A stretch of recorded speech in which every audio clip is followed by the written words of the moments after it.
Labutis. Šiandien vėl tauzysiu apie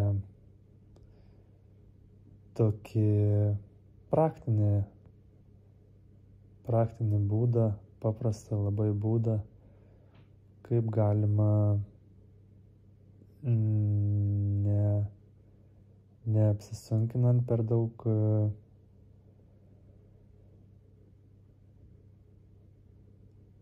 priartėti prie ramesnio proto, prie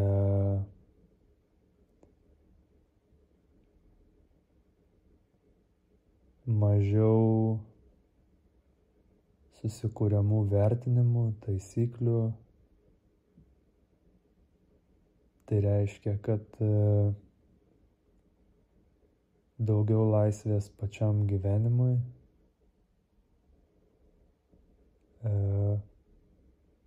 ne tai, kad mes galim suteikti gyvenimui daugiau laisvės, nes gyvenimas ir be mūsų įsikišimo ir taip laisvas, bet mes savo suteikiame laisvę gyventi laisvai. Tai pats principas yra labai paprastas. Tai, ką maitini, tas ir auga. Ta gėlė, kurią laistome, tai ir auga. Ta gėlė, kuri auga šviesoje, tai ir auga. Ta, kuria yra rūpinamasi, tai ir auga. Tai taip pat ir šiuo atveju. Yra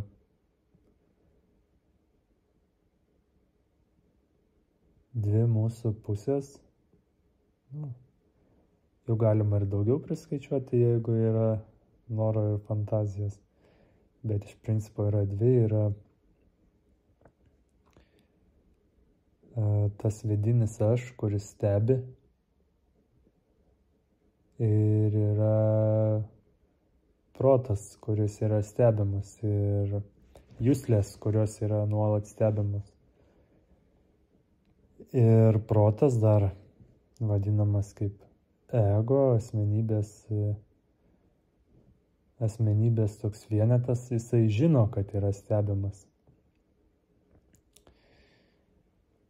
Ir tas žinojimas jį pastato į tokias vėžes, kad kadangi jisai žino, kad yra stebimas, tada dėl savo gyvenimo patirčių turimų sukuria įsivaizdavimą, kaip norėtų būti pastebėtas, kaip jis norėtų atrodyti išoriai ir kaip norėtų atrodyti tam vidiniam aš. Ir vaidina personažus. Čia vaidina be kažkokio neigiamo konteksto, tiesiog jį tampa personažais išoriai skirtingoms išorės situacijoms ir savo. Ir kas tada nutinka?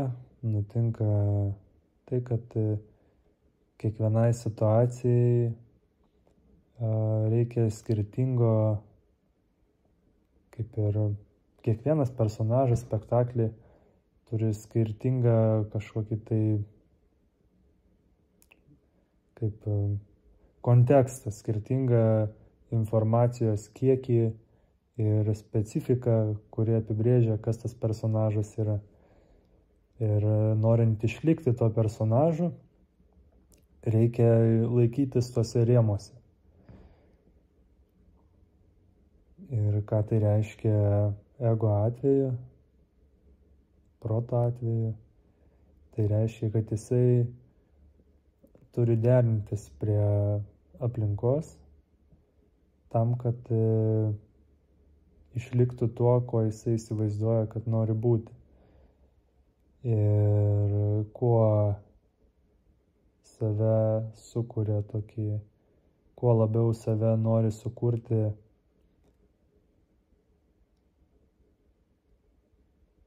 savo įsivaizdavimu geresniu kažkokiu padaryti įvairesnėse situacijose, tuo labiau save sukausto ir susiaurina, iš tos pusės, kad mažiau kelių yra kaip reaguoti ir galop atsiranda labai daug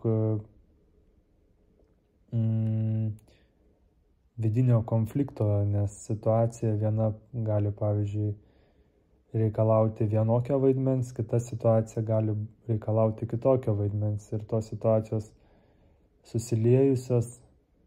Gyvenimas toks yra, kad jis yra nenuspėjamas ir dinamiškas ir gali sulieti tas situacijas arba bent jau ne visiškai viena su kita, bet jos tiesiog gali priartėti viena prie kitos. Ir tada ego turi laviruoti, jis turi spręsti, kaip jam elgtis, kad išlikti vaidmeniu tuo, kur jisai nori būti tiek vienoje, tiek kitoje situacijoje. Plius, jisai žino, kad yra visą laiką stebimas vidinio aš, to giliojo aš, vidinio, nežinau, žmogaus, esybės, dušelės, kuri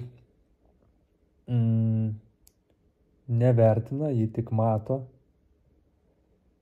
vertina pats ego, nes žino, kad yra matomas. Nereikia iš išorės, kad kažkas mus vertintų, kad sugalvotumėm savo, kaip mes norime būti matomi iš ego perspektyvos. Ir toksai gaunasi žaidimas pats su savim. Tai va. Ir tas paprastas sprendimas, kaip galima šitos visos Sodomos ir Gomoros išvengti, tai, kaip pradžioj minėjau, tiesiog nelaistyti tos gėlės, kuri kūrė tuos personažus. Ir kadangi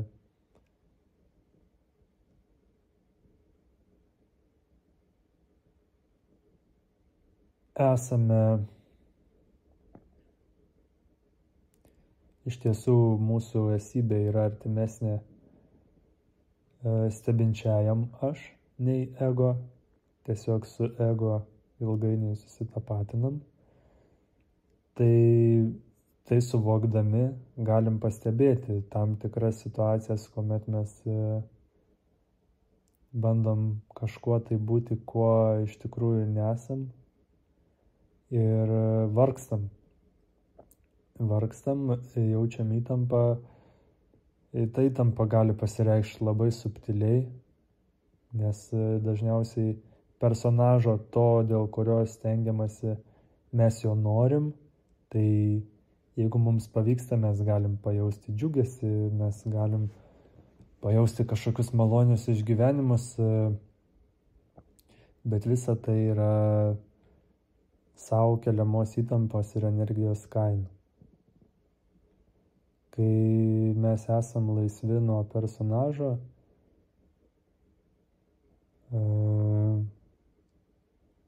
prie jo neprisirišam, mes galim būti kažkuo tai, kai to reikia, kai tai yra naudojama kaip įrankis, bet neprisirišant, kaip apsimaunam kelnes ar batus prieš kažkur tai eidami, tai grįžę namo mes juos nusimaunam be emocinio prisirišimo patiems batams, kad būti su jais visą laiką, nes negaliu nusimauti. Tai kai naudojamas yra protas ir tie personažai pagal paskirtį tiesiog būti naudojami kaip įrankiai, jie gali padėti. Taip kaip vanduo padeda gėlei augti, taip pat gali ir ego mums padėti atlikti tam tikras funkcijas gyvenime. Bet tos funkcijos iš tikrųjų, jeigu naudojant pagal paskirtį, jos yra labai siauros. Tai yra galbūt kažkokia darbinė veikla, kažkokie specifiniai socialiniai tokie santykiai kaip mamos ir vaiko, arba darbdavio ir darbuotojo, nes yra tam tikros taisyklės, pagal kurias kaip ir susitarta, kad reiktų elgtis, jeigu norim jeigu norim gauti kažkokį tai atlygį, pavyzdžiui, iš darbdavio, arba jeigu norim turėti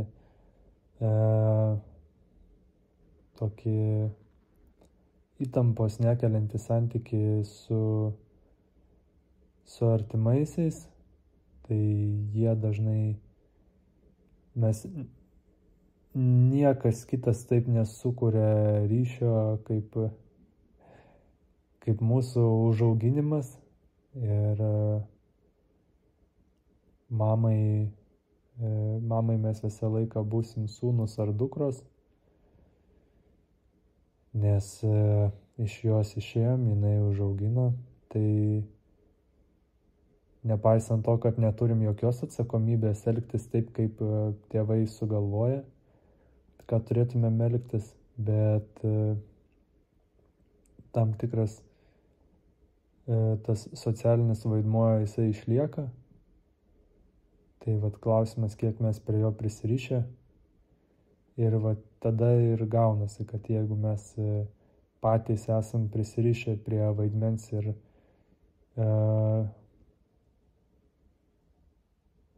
tarkim, kaip pavyzdys,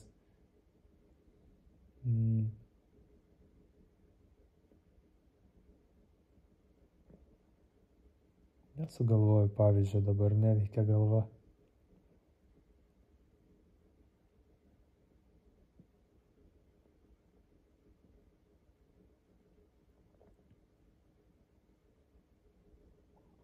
Tarkim, gerai, tokį paprastą pavyzdį sugalvojau. Tai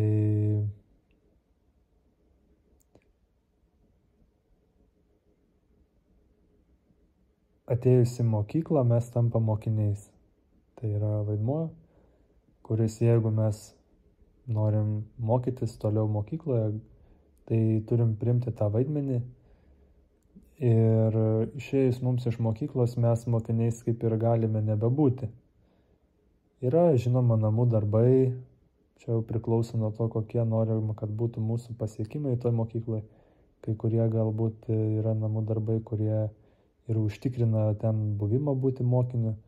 Tai jeigu yra noras būti mokiniu, išlaikyti tą statusą, tai yra tam tikra riba, kur mes turim priimti tas taisyklės, socialinės taisyklės, ką reikia daryti, kad būtų mokiniu. Bet visa kita yra nebūtina. Bet jeigu mes save sutapatinam su mokiniu ir tampa mokiniu ir už mokyklos ribų ir visur kitur, tai tampa labai sudėtinga, nes visa kita aplinka nereikalauja iš mūsų būti mokiniu. O jeigu reikalauja, tai tada yra prieš pačią žmogaus kaip ir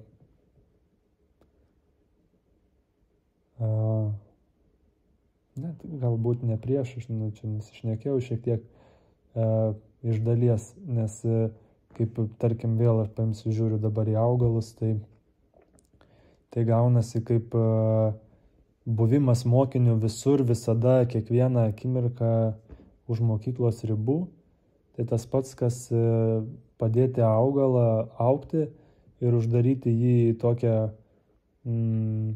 dėžę, palikti mažą plyšelį šviesos ir žinoma, kad augalas augs į šviesą, jis vis tiek augs, nes augalas yra augalas. Bet jisai neaugs taip, kaip augtų, jeigu jisai turėtų visą šviesą. Tai galbūt labai geras pavyzdys to, kad kiekvienas vaidmuo yra kaip šviesos uždarimas. Mes save po truputį uždarom į dėžę ir kuo labiau uždarom į tą dėžę, tuo pro mažesnį plyšelį patenka šviesa ir augimas yra tik tai šviesos link. Nes pirmiausia, mes norime keliauti šviesos link. Vidinis tas aš keliauja šviesos link. Ir kol neatsirandame link šviesoje, tol mes stiebėmės link jos vienu specifiniu keliu. Tol nėra visų kelių, nes šviesa nėra mūsų apgaubusi, jinai yra pro mažą skylutę šviečianti. Tai taip pat ir su vaidmenimis. Tai ką tuo aš tokiu išsiplečiu, reiktų kaip ir baigti, žiūriu 15 minučių, bet tas grįžtant prie to paprasto būdo, tai tiesiog neskatinti savęs būti kažkuo, vienas iš būdų. Pastebėti, kada bandome kažkuo būti.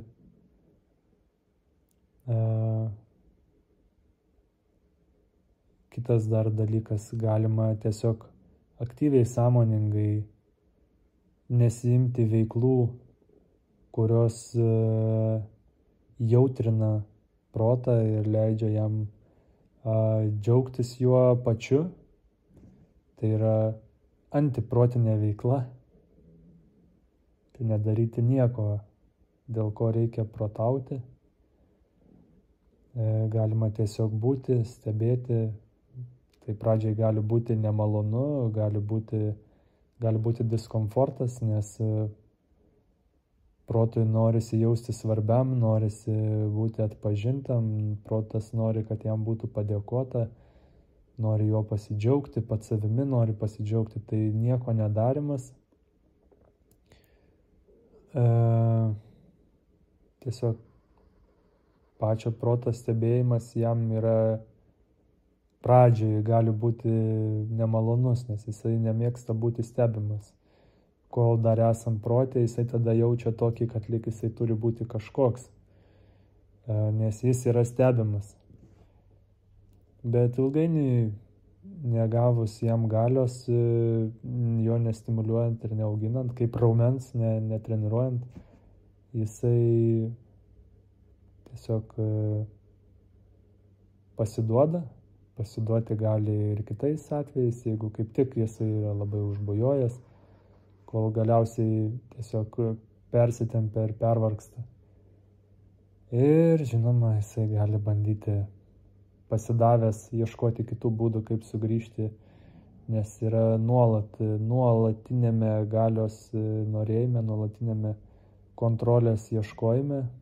Tai yra kontroliuojantis įrenginys, kuris ir mus kontroliuoja, kad mes nesielgtumėm kažkaip tai tam tikrais atvejais gal neadekvačiai, destruktyviai ar taip toliau.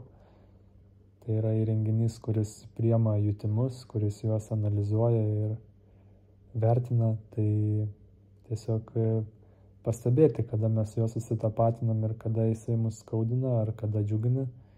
Ir kiek tai iš tikrųjų tenai yra vaidmens, kurį sugalvojame, kiek smagu yra vaidmeniui ir kiek džiaugiamės kažkokiu vaidmens pasiekimu, o ne pačiu buvimu, tiesiog buvimu akimirkoje. Tai va, tiek.